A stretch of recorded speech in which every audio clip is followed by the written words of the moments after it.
Hi, A-Pushers. Welcome to another lecture. This one is going to be about the Democratic Revolution.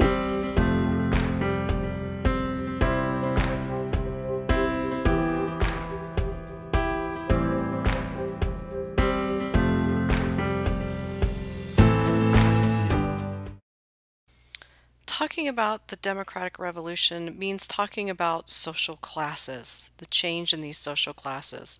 In Europe, the social class system was made up of the royals, the nobles, the landowners, serfs, and peasants. In America, prior to the Industrial Revolution, you had the notable families, the wealthy, and the rural folk, your subsistence farmers and cottage artisans. The Industrial Revolution creates distinct socioeconomic classes. The urban ultra-wealthy, very small percentage of the population, the new middle class, which are merchants and businessmen, and the poor working class, which makes up the majority of the people. Cities are divided by class, by race, and ethnicity. So race is biological, and ethnicity is your culture. What language do you speak? What religion do you practice? We also see cultural differences between urban and rural populations. At this time, there are no federal income taxes or corporate taxes. The government is funded solely by tariffs and any taxes paid by consumers. By 1860, the top 10% of the wealthy owned 70% of the wealth, meaning a huge class divide. The middle class is made up of farmers, mechanics, manufacturers, merchants, contractors, lawyers, business owners, and clerks. These people lived mostly in the Northeast and were men working to provide for their families, such as a home, transportation, and clothing. Women worked in the household somewhat, but now in the middle class, they have time to read books, to play the piano, to learn to paint, to get involved in benevolent societies. They stressed education and hard work. The self-made man. Hard work would lead to success. The worker could become the owner, and you could rise from poor to middle class or even reach great wealth. The urban laborers are the very poor. By 1840, almost half of the population worked for someone else, often in dangerous working conditions and for very low wages, so low that they didn't cover the cost of living. This group could not afford the consumer goods they produced, and their children had to work to contribute to the household rather than attend school. Housing is unsanitary and crowded, which simply leads to disease, all leading to increased alcohol consumption by the men. Men would drink during the day, at work. They would drink away their wages, causing fights and robberies that the police were unable to control or contain. All in all, it's a very difficult life that often leads to a very early death. We can't talk about a democratic revolution without talking about John Quincy Adams and Andrew Jackson and the idea of popular politics. What is going on with politics at the time? What's going on in the government? John Quincy Adams is what we call the last notable president. And these notable presidents were the group of men that dominated politics from 1787 until 1828. And these were the wealthy, white, male landowners, the elite. The end of the notables comes around with the expansion of democracy, growing democracy. States are changing property requirements for voting, so more and more states are electing middle-class men into office. The new politics attracts powerful men, such as entrepreneurs and speculators, who want to control the government contracts and land grants.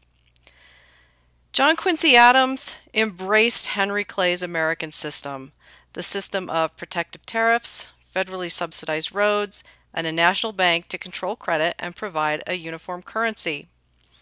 The protective tariffs were placed on English cotton, wool, hemp, and other raw materials, and this benefited New York, Ohio, and Kentucky farmers. The Tariff of 1828 raised duties on raw materials, textiles, and iron goods. These tariffs angered the southern states because it raised the prices on the manufactured goods, all the things that the South had to import because their economy is based on agriculture. They have no large cities for manufacturing. Southerners blame the problems on Adams and his tariffs, even though Andrew Jackson and Martin Van Buren both support these high tariffs. Southerners also believed that Adams was too soft on Native Americans. He had this paternalistic air and was overly moral as far as they were concerned.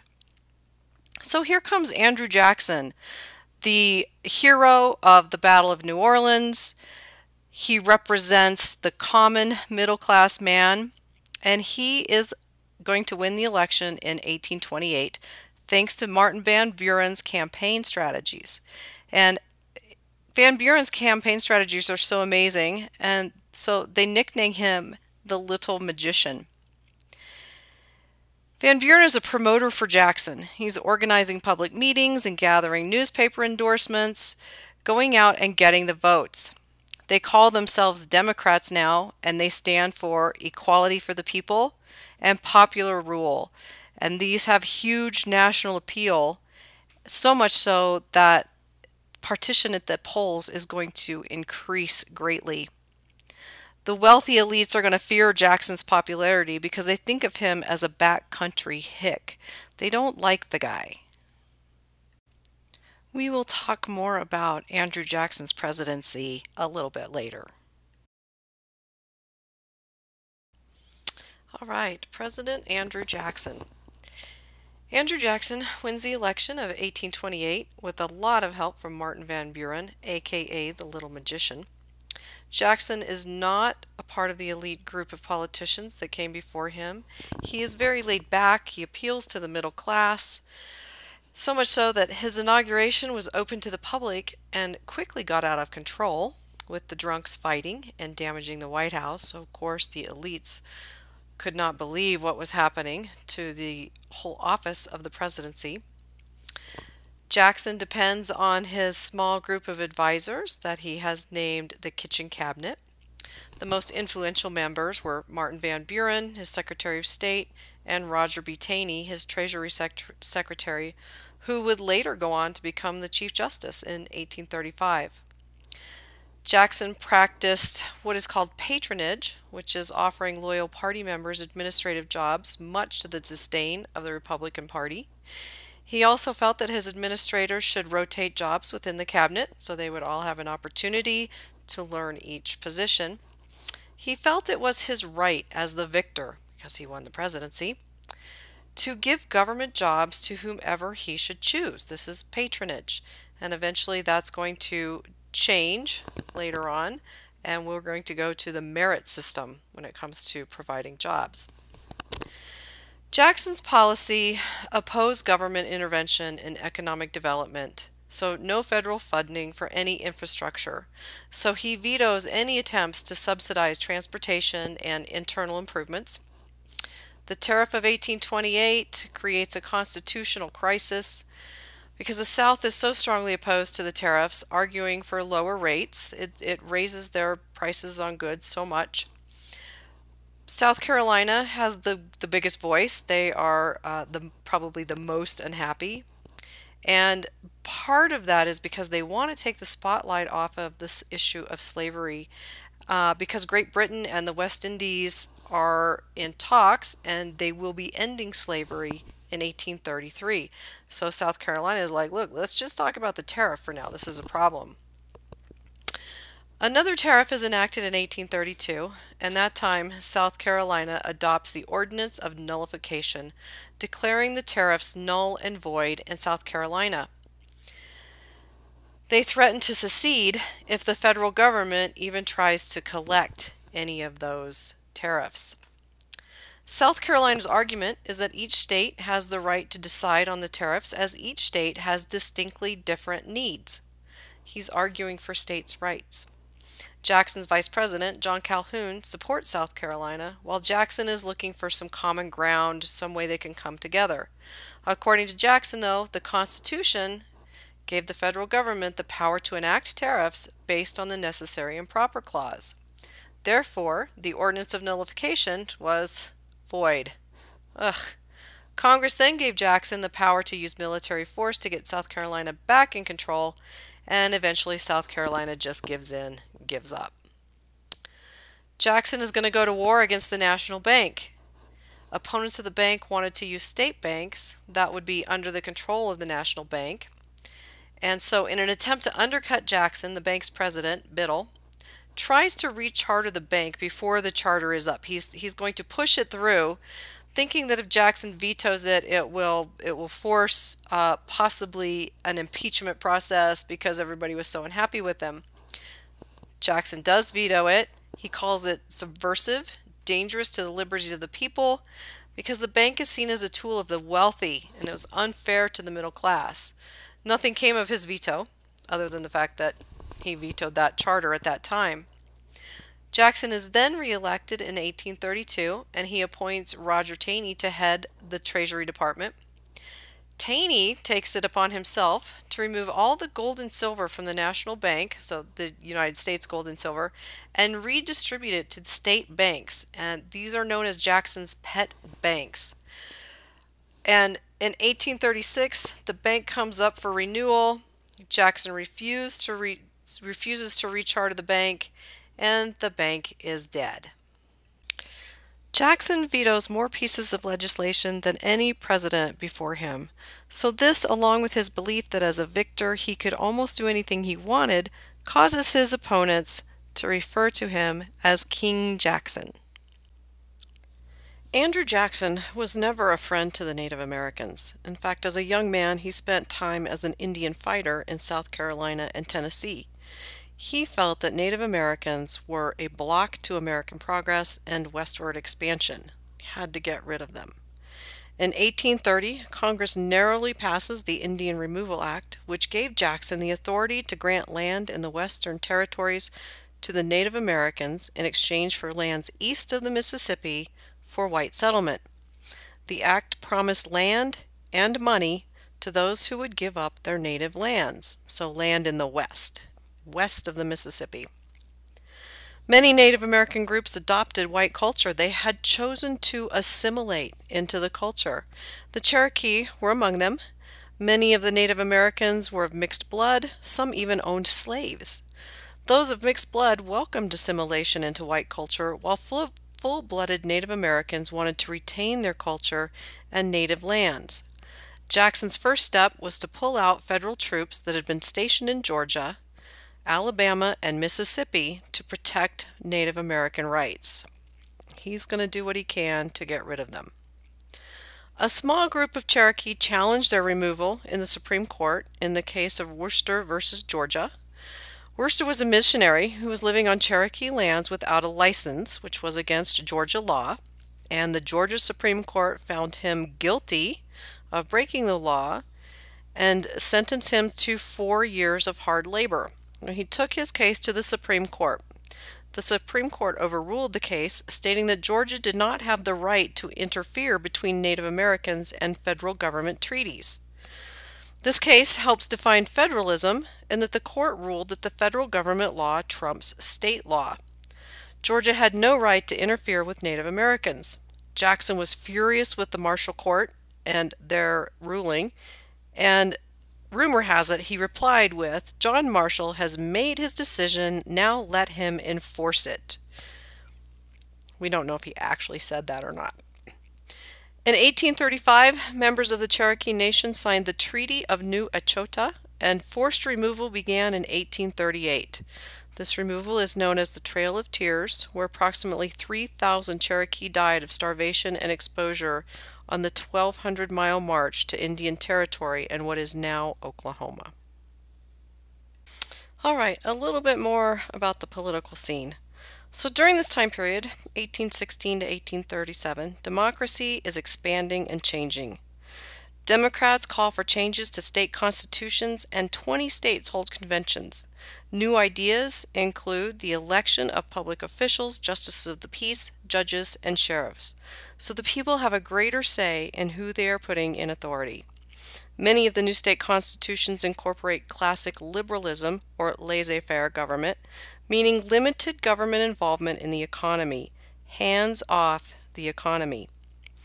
A resurgence of the Whig Party in 1834 challenges many of Jackson's policies. The Whig Party has its roots in pre-revolutionary America. They supported the elite as political candidates, wealthy, highly educated men. The Whigs also recruited anti-Masons into their party by supporting temperance, equal opportunity, and evangelical morality. Van Buren runs against 4 Whig opponents in the election of 1836. Too many candidates means nobody wins. Although the Whigs together received 49% of the popular vote, Van Buren wins the election. In 1828, back it up a little bit here, a group of artisans formed the Working Men's Party with a focus on local concerns. By 1833, the party had grown in 15 states. However, they failed to win any state elections. They were weak, and by the mid-1830s, almost all the members of this Working Men's Party had transferred or joined over to the Democratic Party. A little side note now about the economy. In 1837, prices on goods, especially cotton, dropped drastically. There is also a lack of money flowing in from Great Britain, the United States' strongest trading partner. And in 1839, 9 states default on their foreign loans. By 1843, the U.S. is in a depression. Unemployment reached 20%, wages and prices dropped 50%, and construction is down 90%. The economy is almost at a standstill. Because Van Buren is in office during this time, the public will blame the Democrats for the Depression. And because laissez-faire means limited to no government interference in the economy, Van Buren does nothing to try to help the Depression. In 1840, the Whigs hold the first ever national convention, nominating William Henry Harrison for president and John Tyler for vice president. Harrison is a war hero from the Battle of Tippecanoe and the War of 1812. This is where we get the slogan, Tippecanoe and Tyler too. At age 68, Harrison has little political experience. This campaign is known as the Log Cabin Campaign. Both parties hold mass meetings, parades, write songs. There's a great deal of negative campaigning in this campaign also. The first mudslingers. Harrison wins 53% of the popular vote and the presidency. Unfortunately, Harrison dies of pneumonia after only being in office for a month. Tyler takes over as president. Big problem for the Whigs because Tyler's policies are more in line with the Democrats and Jackson.